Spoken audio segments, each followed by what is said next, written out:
Jesu. Regaite utungamire the board of elders. Utungamire panzvimbo ino muzita raJesu. Amen. Zvakanaka ikwaso zvakasarudzika. The bishop of the house namai.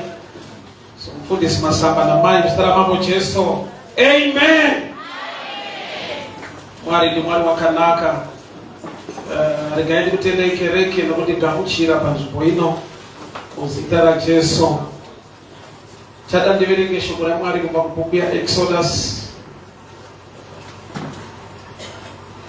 Exodus chapter 2 from verse 1.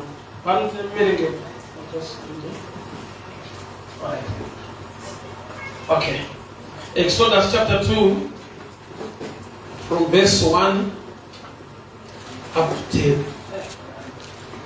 Exodus chapter 2 verse 1 up to 10. Toverenga kubva kuna Exodus chapter number 2 kubva nayo pavhesi ya 1. Zvino mumwe murume weimba yaRevhi wakawana mukunda wavaRevhi. Mukadzi akava nemimba akabereka mwanakomana. Zvino wakati achiona kuti mwana wakanaka akamuvanza mwedzi mitatu.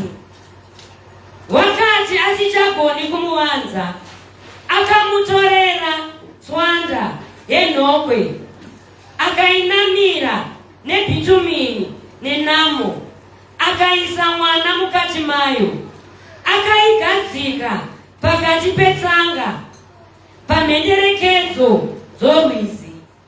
Hanzvadzi yake ikandomira kure zvishoma kuti azive zvichaitwa naye. Zvino mukunda waFarao wakaburuka kundoshamba murwizi. Vasikana vake vakafamba-famba pamhenderekedzo dzorwizi. Iye akaona tswanda pakati petsanga.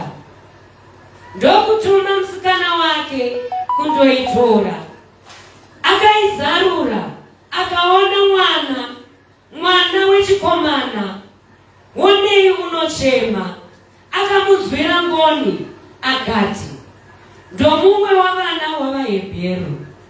Ipapo hanzvadzi yake yakati kumukunda waFarao, ko, handingaendi ndikangokudanirai mumwisi kuvakadzi vavaHebheru kuti akumwisirei mwana here?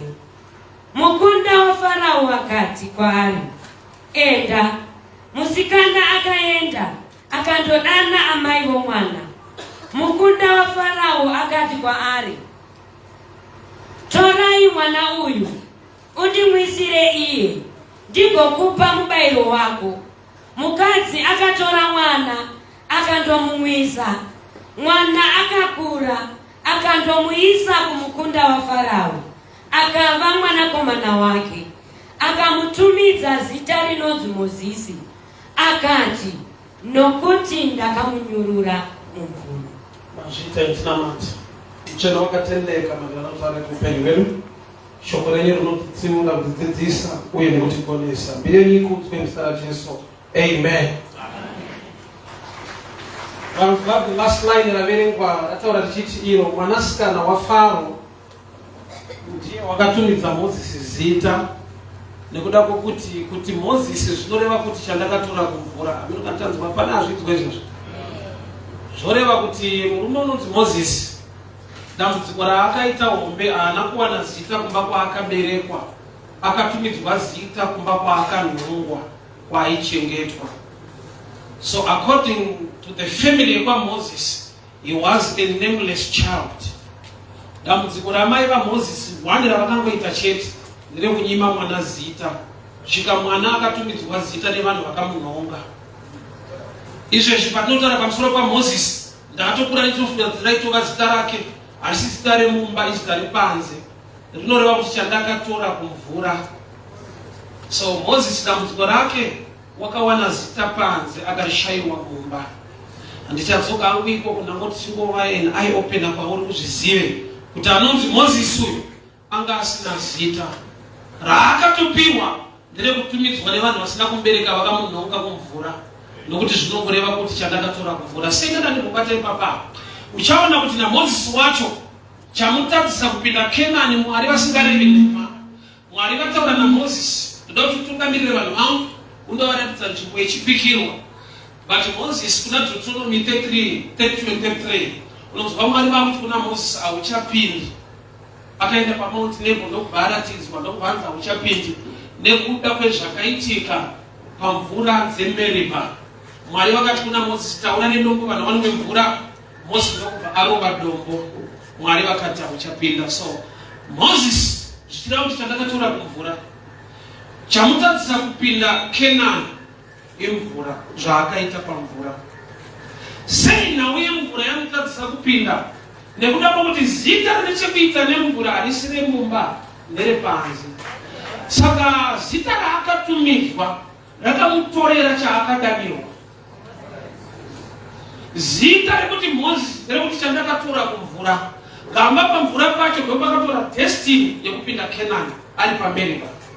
Inhamo yokushayiwa zita remumba. Mufunge kurarama kwatinoita, vanhu vane zvavanotaura pamusoro penyu. Iwe ukashaya zvaunotaura pamusoro peupenyu hwako, zita repanze rine zvarinotora mauri. Saka tine vanhu izvezvi nekukura paaita haana zita, nekuda kwekuti ukamubvunza zita raanokuudza raiva ratete. Izvo zvinotoziva kuti ainzi Rabson ndibamunini, ivo vakatonzi Rabson nekuti vaiva nabamunini Rabson. So which means hauna zita, haune nhare yekubvunzaka rawinaro harisi rako. Saka zvone dzimweni matambudziko aunosangana nawo hausiri wakawatsvaga ndabamunini Rabson. Saka waiona kuti Mwari akada kushanda nemunhu aigona kutangira pazita, kuti aiwa usisiri Abraham wakunzi Abraham. Mwari vakada kushanda naSauro vanobva vamuti aiwa chibva kuSauro uye Paulo. Nhau yemazita yaiva nenyaya kusvika pakuti Mwari vakada kutoita chinhu nemunhu vaitangira pazita remunhu, nokuti zita rine zvinoritevera. Jesu kukudzwa kwaakaitwa baba rake kuti akapiwa zita, kwete mari, kwete pfuma. Zvanzi wakapiwa zita riri pamusoro pamazita ose, kureva kuti denga rinokoshesa zita kusvika pekuti Jesu agona basa akanzi mubayiro wako izita. Musitidzoke kumashura. So Mozisi wakaberekwa mutaimi yekuti zvasina kumira zvakanaka, vanakomana vaiurawa. Kuti akaberekwa munguva yaiva nemoto werufu. To me tiri paconference yefire uchaona kuti moto unobikiswa, unoshandiswa zvichiita zvakanaka. Moto futi unogona kupisa muriwo pakashayikwa control.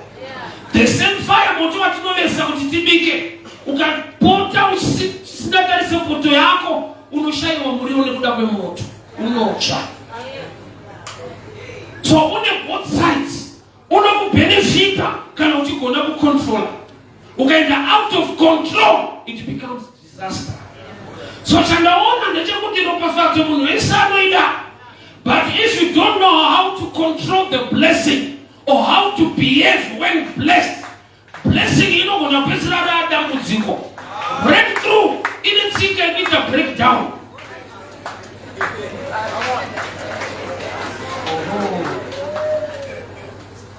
Mozisi waberekwa munguva ine moto unonzi rufu. Mai vake zvanzi vamubereka vaona kuti mwana uyu akanaka, vakatarisa vakaona kunaka kwemwana, vakamuviga mumba. Ikasvika nguva yekuti haachavigika mumba, ndokomuendesa kuRwizi. Chikonzero mwana akanaka. Saka chaarikuendeswa kuRwizi akanaka chii? Zvoreva kuti kune zvimwe zvinhu zvisina kunaka zvinochengetedza kunaka kwako. Nokuti kuRwizi hakusi kumba. KuRwizi kune nyoka, kune makarwe, kune zviriko. Hakuna magumeza, hakuna comfort. It's among the reeds kutsanga. But nokuti mwana akanaka vakamuisa kusina kunaka. ndaifungidzira kuti zvisina kunaka zvikakukomberedza isaini yekuti wakaipa. Gamba pari pekuti watoonekwa kunzi wakanaka, saka Mwari vakutendera kunoiswa pasina kunaka, nokuti pasina kunaka pachakuendesa kwakanaka. Akaenda kupasi via river. Saka zhinji patinonamatira ropafadzo inouya sekunge moto uri kupisa, sekunge waraswa ukaniswa kurwizi. Gamba Mwari vachitoziva kuti kana wabva murwizi haudzokere kumaraini kwenyu, wakuenda kunogara muimba yamambo. But kwa mambo hakungoendeka uchibva kwenyu, unokuenda waiswa pakati petsanga. So kutsanga hakuna comfort, hakuna chakanaka chiriko. Sakuna munhu akanamata, instead yekuwana mvura sailai arikuda mvura, Mwari vanotanga vamutsa moto.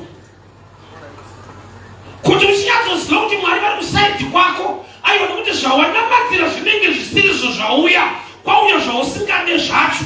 Gamba Mwari vachitoziva kuti zvausingade ukapinda mazviri ndokwa uchaonekwa nemwanasikana waFaro, nokuti ukavigwa mumba maunoda mune magumbeze mune comfort hauonekwe neveumambo.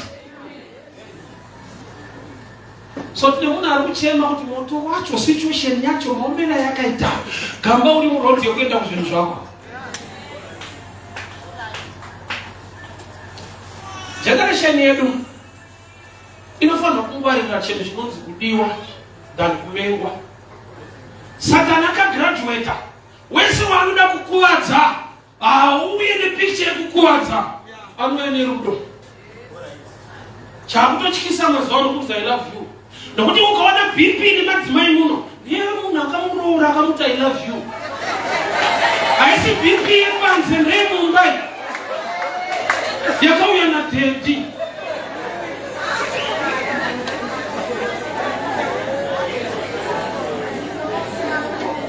Kudiwa ndokwakatanga, wakaipa achitoziva kuti kana matodanana mumwe ndomubata. Ikazipanda ari kurobaka kuti zivu kwamana, haisinya kuti pana akamumakai akadiwa. Saka munhu akamuda amuudza kuti next week birthday. Saka zvaenda kuwara andakana mari. Kudiwa kunorwadza ufunge. Unotamba bhizi rimwe munhu kunge usina rako.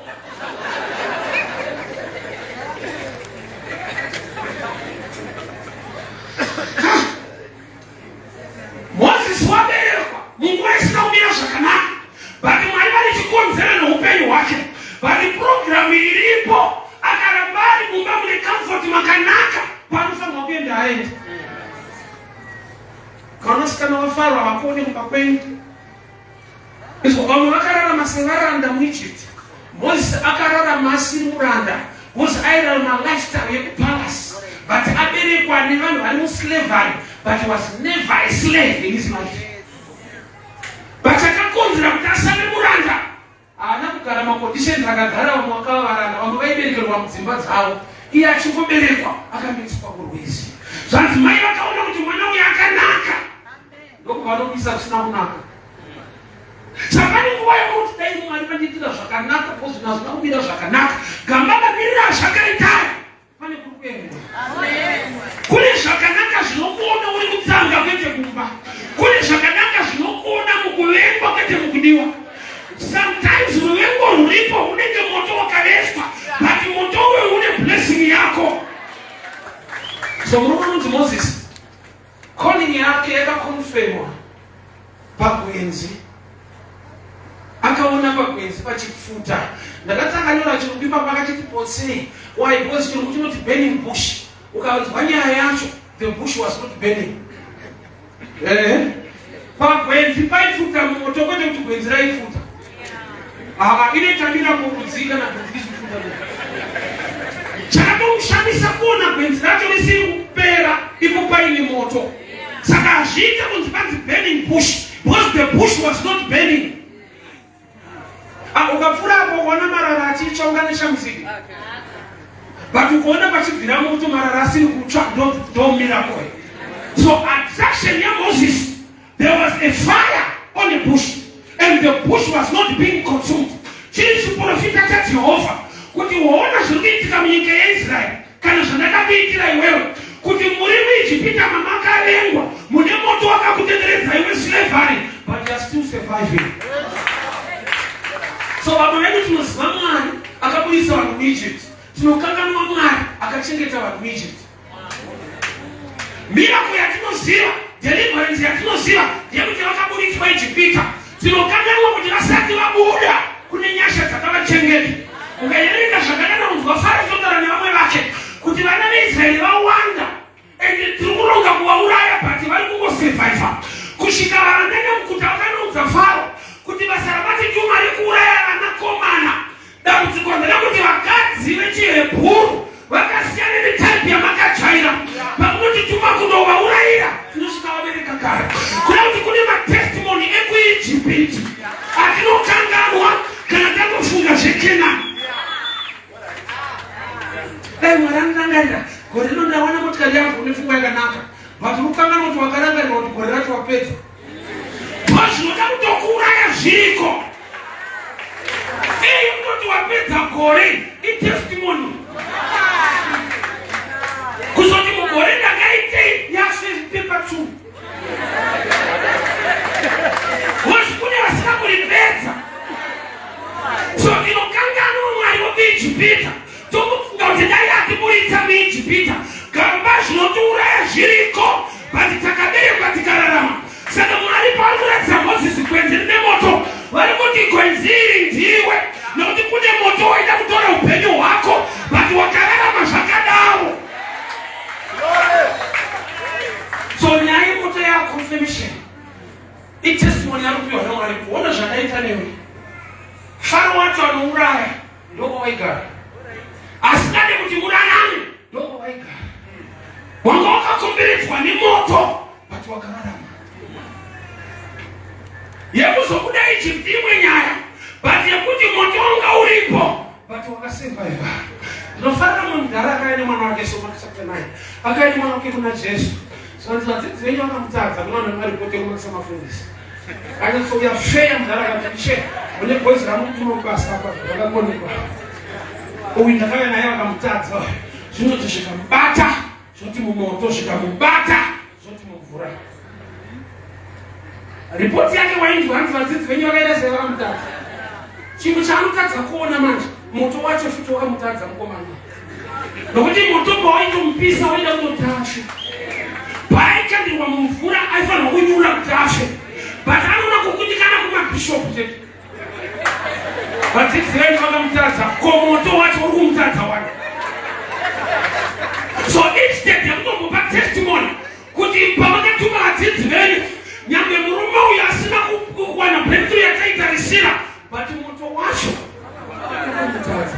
Achiripo still standing. Zvikamuisira mumoto anobuda, zvikamuisira mumvura ari kubuda. Wobuda kudziko riripo but kubuda kuripo. Ino testimony yakazvimirira iyo kuti wakawisirwa muzvirwere chapedza nekuraya vazhinji, you are still standing. You are a survivor, kwete neintelligence but by God's grace. Osaka mwetiwa makuwa anorambisa oigera kuramba ndokuti vanondisira vangowanzira murume wako kutamika akakona varovi zvakamuisira kudivorce but ukaramba uchidiwa zvako nyekatorwa hii teirurambisa zvokuti vakaita kuti vari kushamisika kuti sei uchiripo vakutoblema wawakaudza kuti hadzinzwewo dzakakumara. Kana Mwari aita nyasha nemba yako, maripoti awo moto, but iwewe you will never be consumed. Unenge Moses ari kuratidzwa naMwari kuti vanogona kukuvenga pabasa, but unenge uri pabasa. Nekuti vanokuvenga ichinyaya, iye anogadzika tafura pamberi pavadzivisi. Nokuti neimwe nguva harume vadzivisi anongotitsenga varipo. Imboona dzimwe nyasha kuti vanodzivisa varipo, but tafura yako usaibata. So calling ya Moses iri confirm wani moto pagwenzi. Kuti wona nyasha dzandakakuitirai. Mukakomberedzwa nemoto unopisa. But you are a survivor. So Moses akandongwa. Kuna mai vakamubereka ndobva kwaita mai vakamunhonga. So vakamubereka ndova nemukaka, vakamunhonga vane matoilet. So pakaitwa strategy ine wisdom. Miye makachetwa ikoko kuti pote uchitarisa zvikaitike kumwana.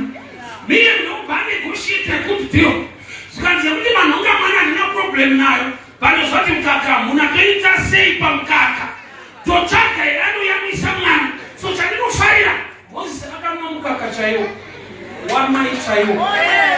Zvaiva nedenja mazuva aya, nokuti kana vanakomana vaiberekwa vachiurawa kurati kuna anamai vanga vane mukaka vasisina vana. Saka mukaka ungokowanda.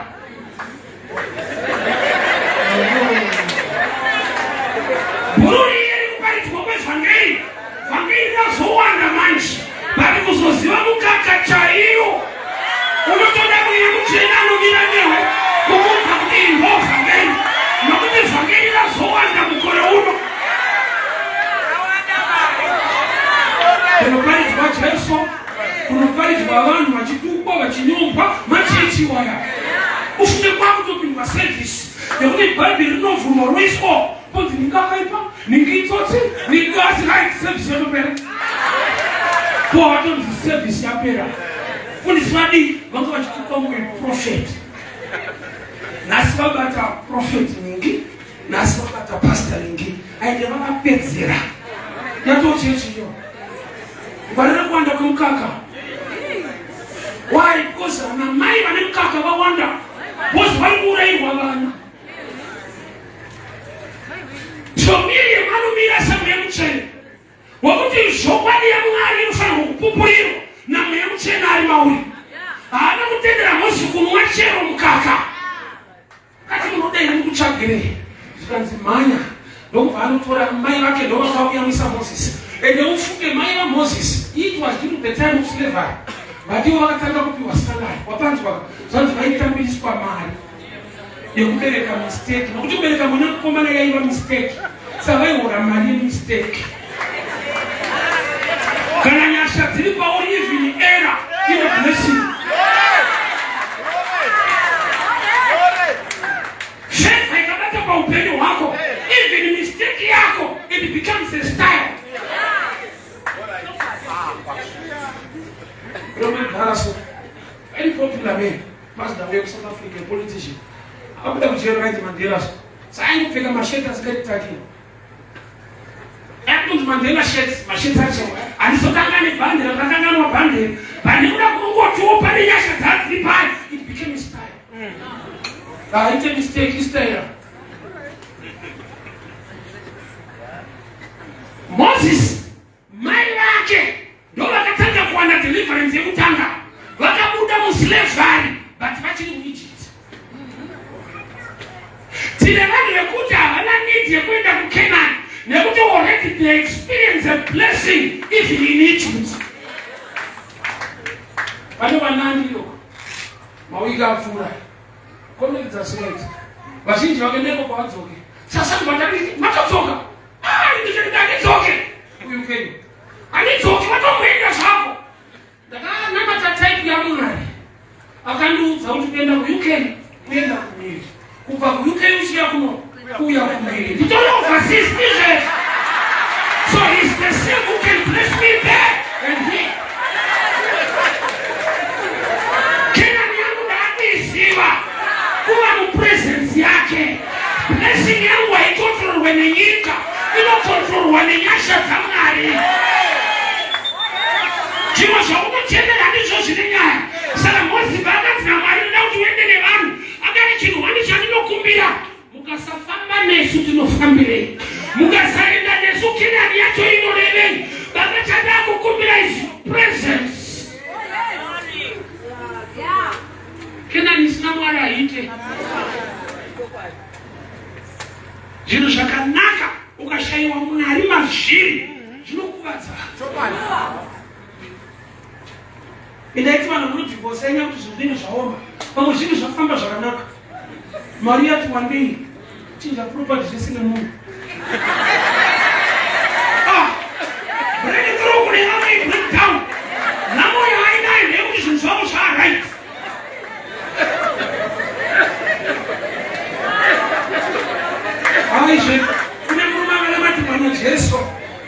aiva bofu. Jesu nomubambuka kuti urikuonei. Kuti urikuonei, aine zvati anoona. Ndamupa breakthrough. Urikuonei. Zvikandise vanhu kwemiti. Kudati ane problem yemaonero. Anga ane problem yekusaona. Vaakuona ane problem iri bigger than kuona. Why? Munhu anoona vanhu kukemiti. Akanzi enda unotema huni anotanga newo. Kudati akutouraya. Mubreakthrough make maakutofarana.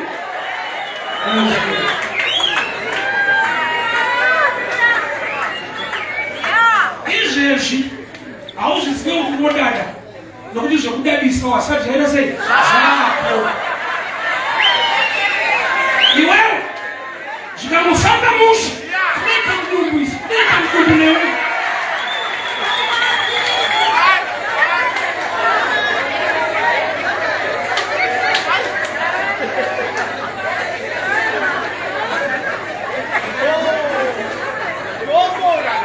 Mai vaMozisi vari muEgypt vakaiswa papero. Mari muEgypita inotobatika ukaita kuChanaan chete. Vakatanga kutambiriswa kuyamwisa mwana wavo. Haifaniri kubata pamunhu kufa mwana wake mukaka. But pane nyasha dzakabata family yakwaMozisi. Vakatanga kuwana. Vachiona kuti nauye kubuda kuti vaende kuChanaan. Yaifadza vanhu. But mune type yaingoti zvakafanana. Because takutodyira muromo kutambiswa kuyamisa wako mwana hakuripa musino zvavakuita because naturally unofanira kupa mwana wako mukaka. So breakthrough yavo yakatangira imomo. Imomo mune moto waFaro wakuda kuuraya vanhu ndo mune favor yavo. Tine musituation dzakaoma.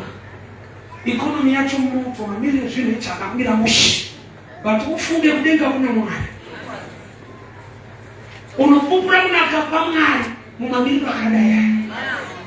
Ndakati pese paunotaura chinhu, make sure une research iri proper. Unosona muzomita zvinhu zvakaoma. Iti ndakaomerwa. Usabatanidzire vamwe. Ndakaona dzimba dzekuvaka kubhuruku. Mukore uno nguva ino. Hawakomana kuti mazuva ano hasi kuroora. Saturday unokona mutenge muzvibhanuniso. Vakarohwa munhu kaSaturday. Mwari akaenda. Mukore uno munyika ino. Unokona mutenge zvibhanuniso nachiri yeye. Mumwe wenyu. Akaenda mukore uno. Usabatanidzire vamwe. Ndakatotara kuti ukaenda kubucha ukaona kune mazondo isai kuti mombe yacho inga iri kune makadya yese wakatsira tsoka mukore uno ukamona kuine nzondora chikeni yacho yanga iriko kwete last year nezuro chani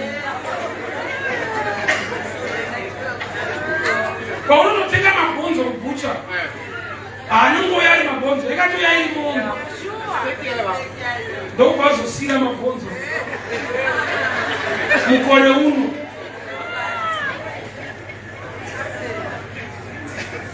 Mukuona kwazvo nemoto uriko mamiriro ezvinhu kune vanoonekwa nyasha naMwari.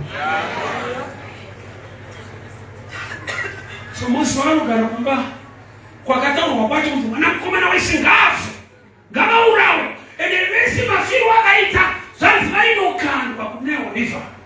Mose kusurvivha kwake akanogadzikwa futi kurwiziro rwanyudza vamwe kudenga kuna Mwari. Ezwa haisi nzvimbo inoita kuti Mwari atidai wabvapa takukomborera. There was famine in Genesis 26. There was famine in Gerar. Why don't you kuna Isaac? Do not go down to Egypt, stay in Gerar. That advice, I see common advice in Revelation. Why don't you put advice in light? You must look for green pastures when things are not okay. She go out with I don't look for green pastures. The Lord is my shepherd. When the shepherd, not the pastor. Why? Because you don't want to be that green, but the green here, I see favorable to me. Zvakanaka. Zvinodiwa nemunhu wese. Asi kuzozwa kuti zvakanakira wei imwe nyaya. Chinhu zvakanaka, but hazvina kukunakira. Kukopa nekutedzera zvikuitwa nevanhu kuti ndizvo zvakanaka mukore uno, ndizvo zvikuita munhu wese. Iva neresearch yekuti kwauri zviri right. Kune vanhu vane dambudziko rekuti havachaziva kuti vane dambudziko. Vanotoda kutoudzwa kuti idambudziko and explain to you. Ndikaenda kudokushava kumusha kwedu Darasko kuti kubikwa neunhu. Taisvika mama vari mukitchen vachibika, vanenge tavafonera, vanenge vapinda mukitchen 2 hours. Prepare vazukuru vavo. Isu tikangopinda mukitchen imo 5 minutes takutobuda panze nekuda kweutsi, kutobuda misodzi. Ivo vane 2 hours varimo nomusodzi. Saka ndaifungidzira kuti mama vakasimba. Ndikazodiscover kuti hakusi kusimba. Mazuva akatanga kupinda mukitchen neutsi, zvaitombodarowo. Kusvika her system was now damaged. Vakakuvara zvokuti havachabuda musodzi. Kwete nokuti vakasimba. Vagara munhamo long time. Ivo nenhamo vamafesi havachemedzana.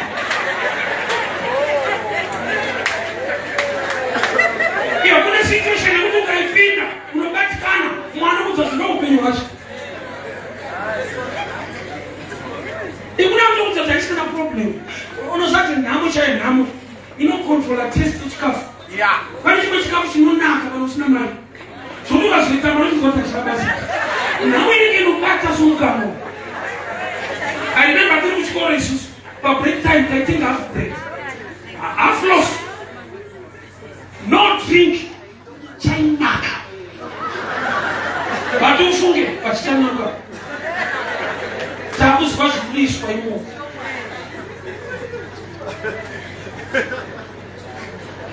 So pane dambudziko rokuti unotoda kutozoudzwa kuti idambudziko, nokuti ine dambudziko makutowirirana. Chikuru kufema, kufemereka.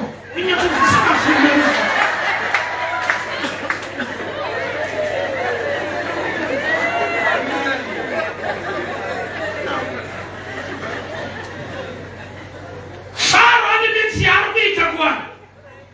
Mwari vatuma Moses. Taura naFaro vanhu vangu vabude. Faro ndokubva anoomesa mashandiro. Instead yekuti vanhu vafunge nyaya yekubuda, vakaenda musinaro ndiri kutaura naFaro taakuomeserwa. Yeti musati vatombowomeserwa hakusi kwenu, hamusi vashandi muvaranda. Nhamo zvainoita unozonzwa kuti pandiri kudya pakanaka, kwete kuti kudya pakanaka.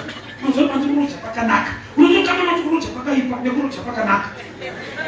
Hausava kudya pakanaka here, hausava kuzonga mutomudza nendoti wachatomboonana kuisa mari.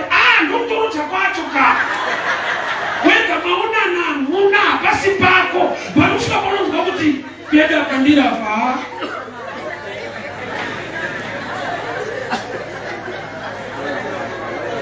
Kana kuseri yati kutodyara chipata changu vatotenga mbewu yepakaipa wakaipa dati kukanganwe.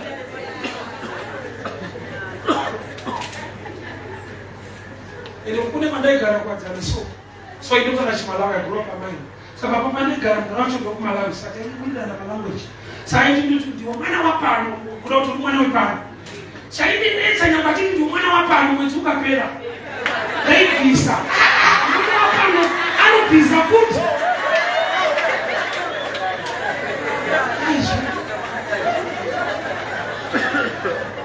Unovarirwa zvokuti taura nomwoyo wako so. Ndipe mugara wangu. Unosvika pakujaira nenhamo yako. There were slaves in Egypt. But unoona kuti pfungwa yekubuda mavarenga isimo, vaitoda better working conditions. Faro achibata mind yemunhu. Vanhu vakuda mashandiro akanaka kwete kubuda. Saka Mwari vakati nditaura mandakaomesa mwoyo waFaro kuitira munhu azosvika paanogara ega kuti kuna hakusi kwenu. Pane rafu yaunoitwa ina Mwari mukati. Kune mwe rafu Farao ndiye Mwari. Ndoto wanyobatwa zvakanaka ipapo auende kuKenani. Kenani inoda vanhu vadhiniwa nekugara kuEgypt kusiri kwavo vachivakiswa maguta asiri avo. Bado vanokutongodena kutongoita tushungu kushanda. Life inombota tuhasha. Mbogupikira Satani wacho mukaziti ai aite. So Mose waberekwa munguva yakaoma zvino. Munguva yeslavery. Nevabereki varanda. But pfungwa yaMwari ndeyekutambudzisa hama dzake muuranda. Asi anoberekwa nevaranda. Pfungwa yaMwari iri yekuti abude iye nehama dzake muuranda. Chiona nhamo ine munhu akasaziva pfungwa yaMwari. Moses pane kuti atange kubudisa hama dzake ndo dzakagara pasi dzikati da kumutengesa kuna Farao wakauraya muIjipita. Akatanga kubuda muIjipita havasi vanhu, ndi Moses achitiza vanhu vaakanzi enda kumubudisa. Nokuti vanhu vacho vanga vakuda kutowirirana naFarao darika Mose. Vakutoti da kumuudza wakauraya muIjipita. Pane kuti vafare kuti utiurayira vakutinetsa kuti tatoda kutengesa. Usapane paunowirirana nenhamo yako.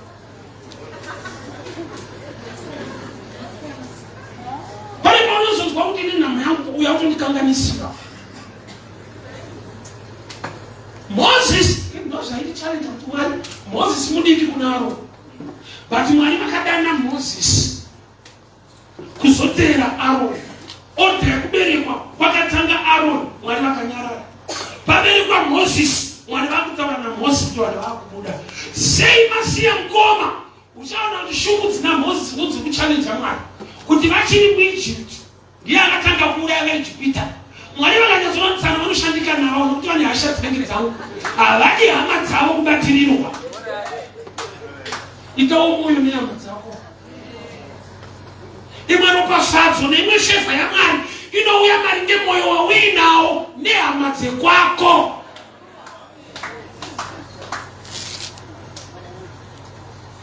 Yo amaiko unoshevha kuti inamwe atsike. Ando chandakanakira anitsike kumba kwemunhu ndochawakaipira. Unoziva kuti Mwari waunonamata aitomusiya denga rakachenda kumba kwevanhu. Ini furi kuna Genesis. Vatumwa vatatu vakaonekwa pamba paAbhurahama ari pasuo retende. Bhaibheri rinoti one of them was God himself. Mwari toenda kumarani. Iwe rapa yaitsike.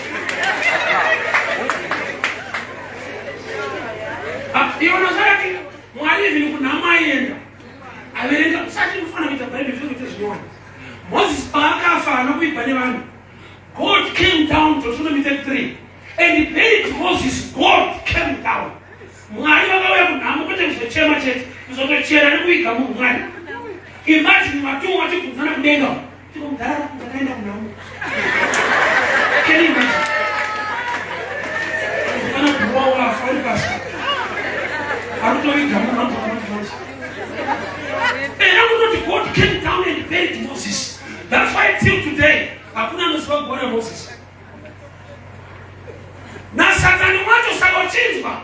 Bhuku richiti Satani pane paakatorwira mutumbi waMoses.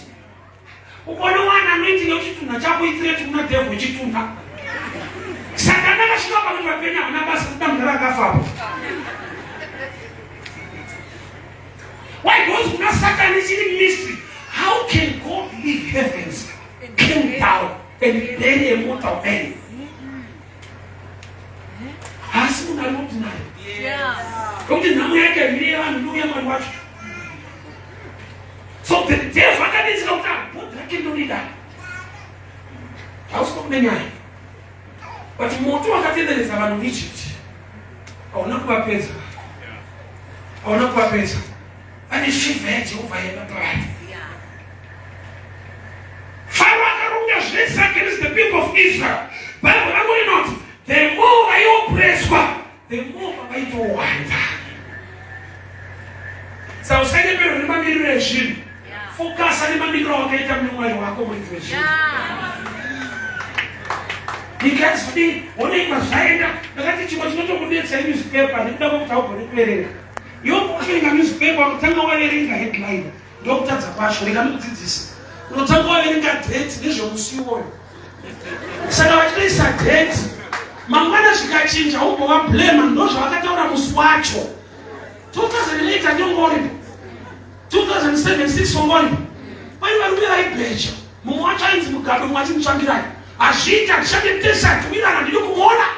Akazoona basa nemaoko unotiudza mamuiri vakafuka vanomuudza kuti verenga newspaper tsvanga nedate nezvemusi iwoyo. Stress yako bepa rati hauna kuona kuti pane date. Ndosaka bhaibheri rako risina date. Ndiye wazuro, nhasi namangwana.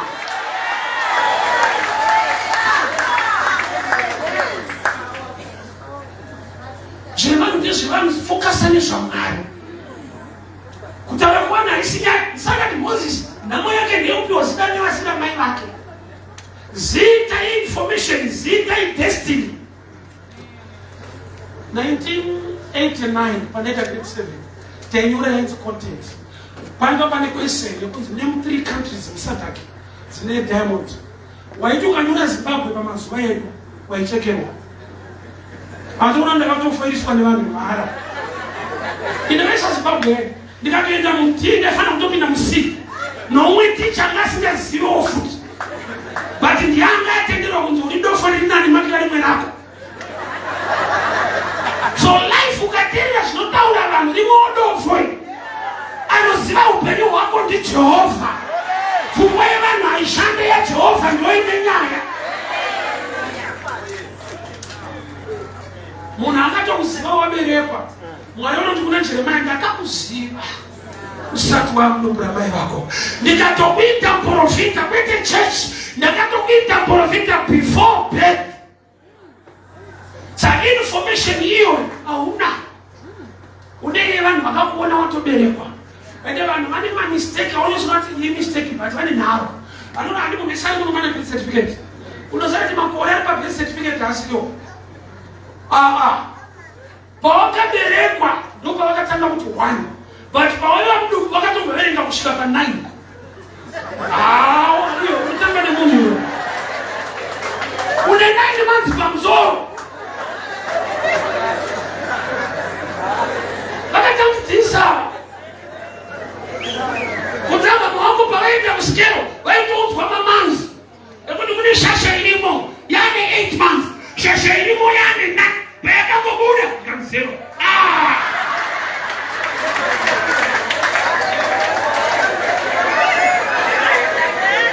Don't tell me I'm not telling you, man. Akamunongera mwana ndiye akamwana wakuzita iwe muridzi wemwana wakanyarara. Saka apinde kina nokuti chakatorwa mumvura, mvura ine chaichatora futi Mwari. Hauchapinda nokuti hauna kunditeerera pamberi pa. Pawakarova mvura ndachitaura nedombo. Why? Akatsa kupinda kuda kwemvura. Ndozita rake ka chandakatora kumvura. Saka mvura ine chayakutora Mwari. He was a nameless child from the family. Amai munoti kudii pamusoro pevana venyu. Nokuti mukasapa mazita kwavo anechekuti ane destiny. Panzapa tine manikine matinawo. And I don't want to dominate America to which now name your winner. That's it, just for the days and the rest. I mean, I want to go you rest.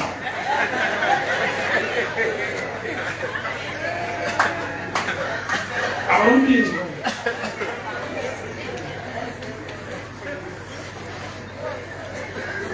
Why are Kaberekwa? Younger in the 10th sentence, there was fire around him. But chakamuchengeta is the grace of God. So kana waziva nyasha dzamwari mumutu wauri unorumbidza Mwari wako. Saka unotaka uya pabvenzaka kubvisa shango. Mwari vakati nzvimbo yauri itsvene.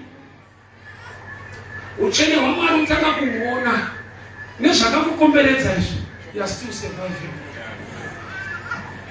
Iyo wasangosangana nemunhu kutanga kumhoresa. Unoti hii ndiwe uchiri mupenyu. At least vanhu vakafa. Wafana kutowanika. Kwano kunzira kuti uchiri mupenyu. Unati wakatosvika kuenda.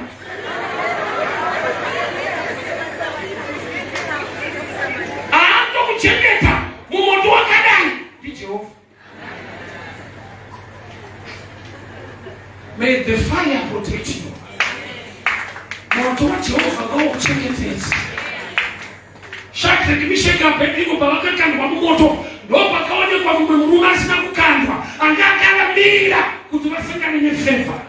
Sometimes favor yako haisi panze, uchatoona wangu moto kuti ndazoziva kuti ndina Mwari, nekuda kwekuti type ya moto unouraya vazhinji but hadipa kurarama is the grace of God. Kandi mambo vakauya vakadokorera vakati takanda vanhu vangani.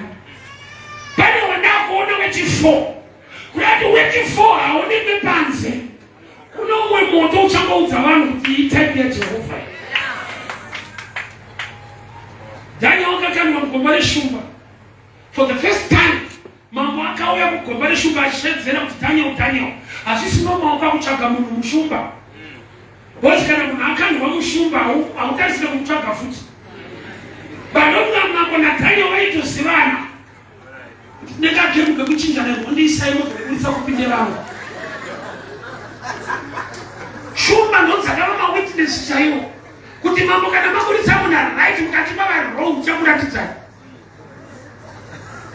Nebhabha rinoti vari wrong pavakakandwa vanotokusvika pasi. Vakadyiwa chiri mudenga.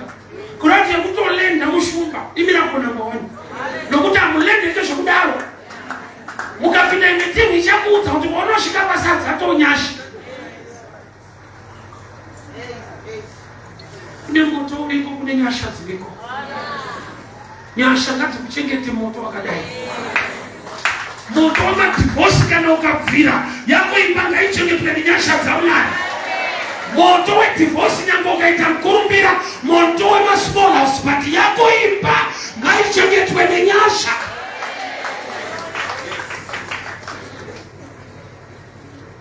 Nanyamukuta ndo vanga vakushandiswa naFaro. Usatenja imo the devil is so carnal. To understand yekuti kana une pamuviri unofanira kuwirana nanyamukuta. Ndiye anomusungudza. Ananyamukuta ndo vakaudzwa kuti kana paberekwa mukomana unofanira kuuraya. Wacho anofanira kukubatsira akatipwa mukuurayira. Professionally they were trained to help. Spiritually they were assigned to kill. Ukasaziva chemweya unofanira nhau yako. Unowirana nezvinokukuwadza. Unogona kurwa nezvinokutuma kuti chikuropafadza. Anokuti kwaJacob akuti handikusiye kusvika mandiropafadza. Verenga kumashure kwacho airova zvinoropafadza. Akarwa nemutumwa.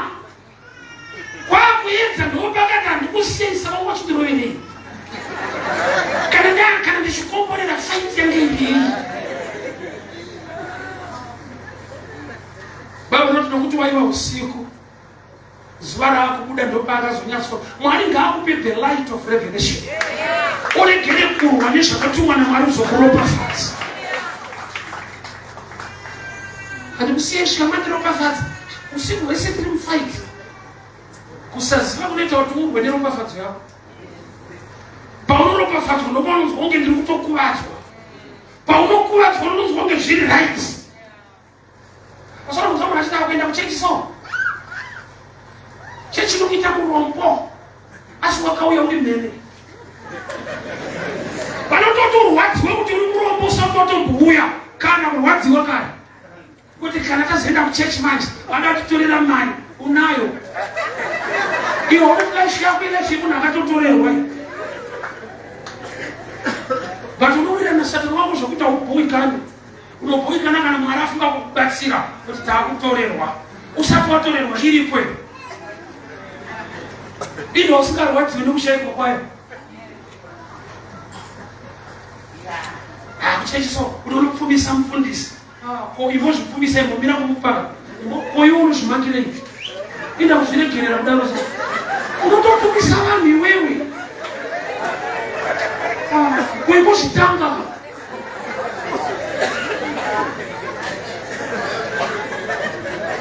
Unopfumisa munhu kuchechi.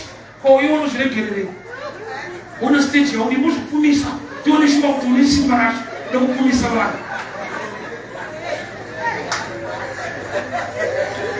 Amen. Ufuna nego. Leka kuti uita hasha nezvikumashure sati wakupopota zvekumberi.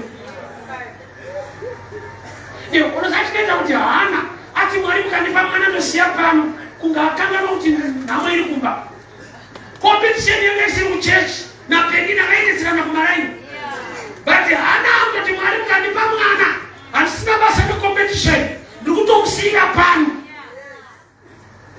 ande sikunga achaziva kune nhamo yake ngambaone chaanotoziva zvake. Let me show you something. Hana waina mata ari padhuze neofisi yaBishopeni. Bishopeni ndokubva vati mukadzi wokudhakwa unonyanya kubatwa newaini. Ana muto story yacho. Saka ndo zvakamupa kuziva kuti aiwa nyangwe ndiri kuda mwana but Mwari asisina kuti mufundisi. Pane kuti tikurudzirwe kunamata tiri kushaurwa. Mwari mukandipa mwana nokupai bishop. Mwari nobva tichakuona izvo. Rega tichiku. Akariplesa mufundisi. Vari kutoriplesa mufundisi ndovari kutoita nhumbi yacho. Urati ukaziva nhamo yaMwari anogadzirisa yako. Aizvaungozvinzwa. Dambudziko reJehovha harisi dambudziko nokuti he can do without men, but men cannot do without God. Unoti Elisha paaifidwa nemakungu okubako kurokesheni pamusina vanhu. Vanhu vanga vatobuda pachena kuzofidha mafundisi daneta. Mwari nobva ati mufundisi chikuda kurokesheni anogara musango. Funga kwako makungu waibheka chingwere. Kune vanhu vaitorerwa baikinya.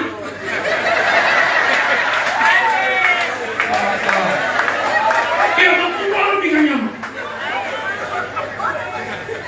Kune type yaitorerwa.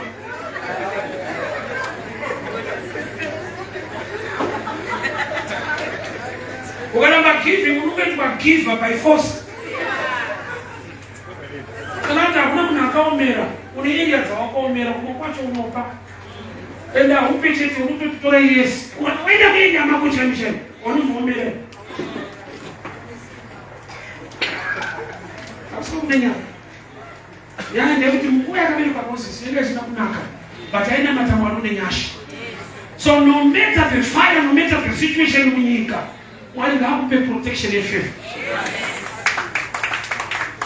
Uchakupura kana kupupuriro nevakakumaka. Testimony which taita wene vana veIsraeri. Ananya kukuta vaituma ndokaita kuna mambo wavo. Zvati yamuri kutituma ishande itaipini nyasha dzayo. Pamunoti tinovaurayira vana tinosvika vabereka kare. Mwari ngaakupe nyasha idzodzo. Vese vanotumwa against your life ngavakupurira riyo kuti vanhu vana Mwari wava.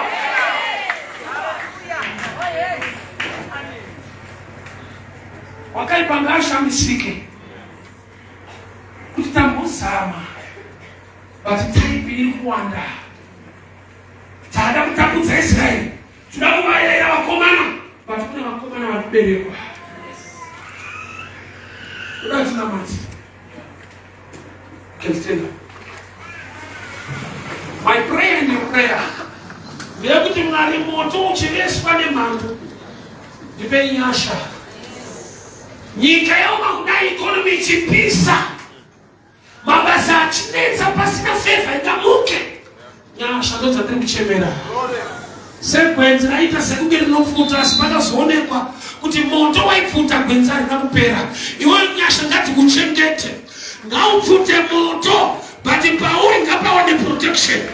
Moto kurudyi, moto kuruboshwe, but nyasha dzaMwari ngadzichengete imba yako. Basa rako ngarichengetwe naMwari. Mhuri yako ngaichengetwe naMwari.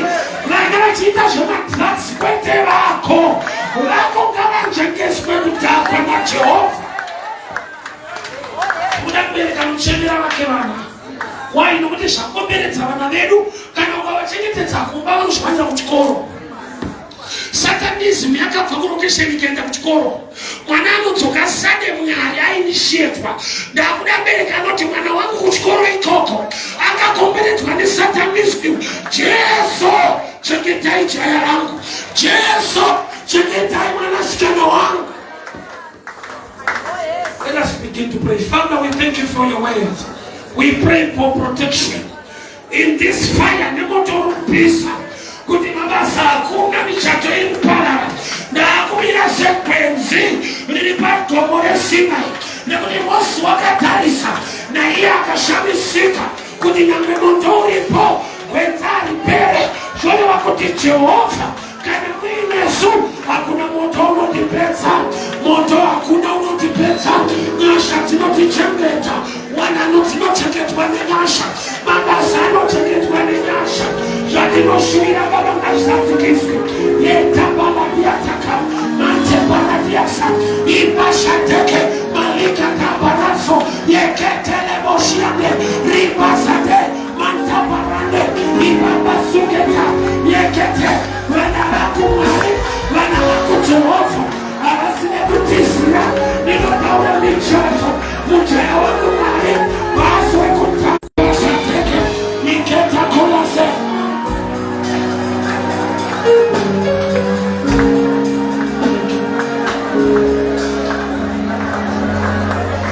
Agita Baba, trazore da Dio sia amore di stare Gesù. Amen. Come si church, ti canno passi per la vita di Asha, non è da